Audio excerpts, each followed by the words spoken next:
મિત્રો, આજે આપણે એક એવી વાત કરવાની છે કે જે વાત ખરેખર વિસરાઈ ગઈ છે.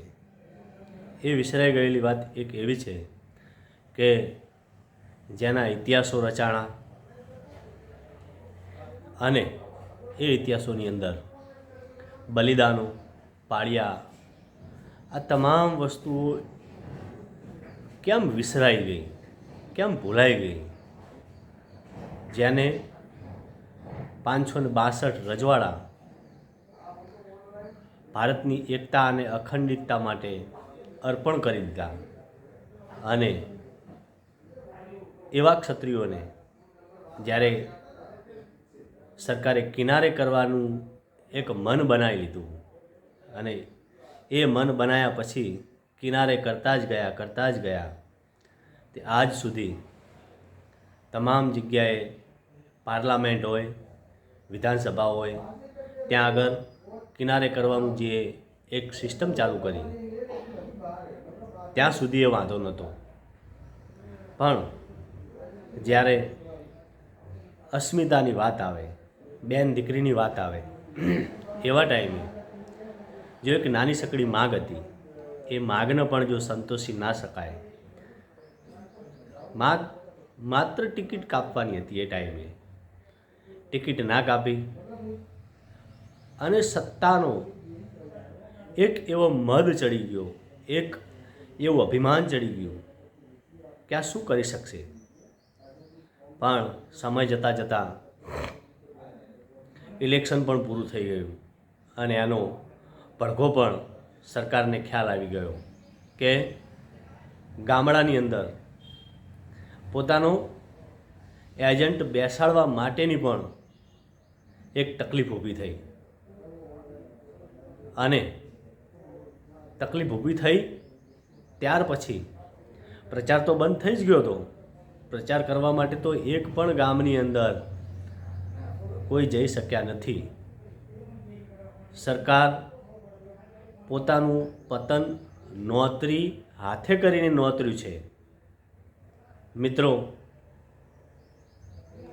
સમય પરિવર્તન થવાનું હોય ત્યારે એક કહેવત છે કે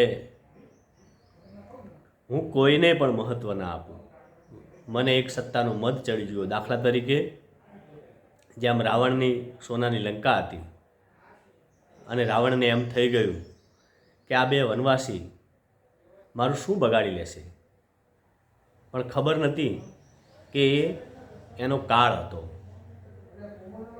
સીતાનું જે હરણ કર્યું, હરણ કર્યા પછી જે મહાભારત, જે રામાયણ રચાણું, એ રામાયણ આપણને ખ્યાલ જ છે. પણ જ્યારે આખું યુદ્ધ પૂરું થયું, યુદ્ધ પૂરું થયા પછી રાવણ અને રામનો સંવાદ ચાલતો હતો. રાવણે પ્રશ્ન પૂછ્યો કે હે રામ, મને એક વાતનો જવાબ આપો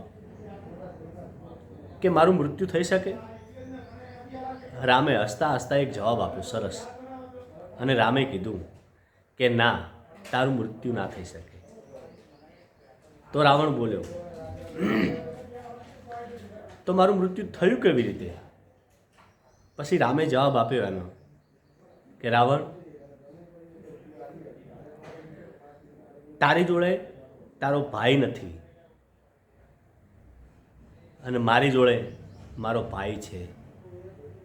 એટલે કોઈ પણ ક્ષેત્રની અંદર જ્યાં સુધી તમે તમારા ભાઈના નહીં થો, કુટુંબના નહીં થો, ગામના નહીં થો, સમાજના નહીં થો, તો 100% કોઈ પણ ક્ષેત્રમાં જશો તો ત્યાં તમે સફળતા પણ નહીં મેળવી શકો, ત્યાં તમારું કોઈ મહત્ત્વ પણ નહીં રહે.